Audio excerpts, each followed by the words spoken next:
1,000 taon na ang nakakaraan. Pinagbuklod-buklod ng sangkabaklaan tungo sa mahusay na pagpapakilanlan. Batid kong matatalino, intelihente, edukado ang mahurado sa ganito.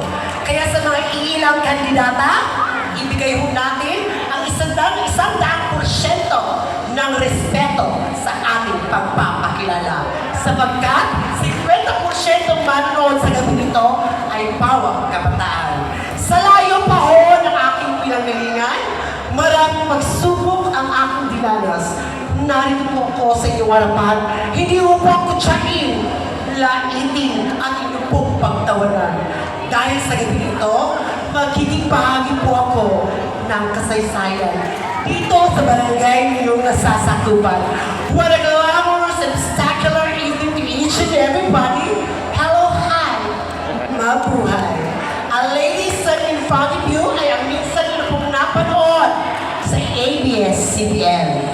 Your Miss Q&A Showtime, hardly hard. But tonight is the battle of beauty and brain. Let me introduce yourself. Ang babae minsan nagpatibok sa puso ni Mr. Dindong Dantes. Please. Marian?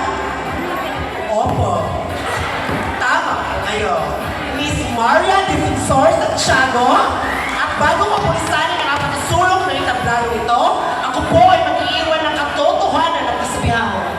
Sa magkikinis nilang balat, tigig na naglalakihan, na pinag-aagawa ng mga kalalakihan.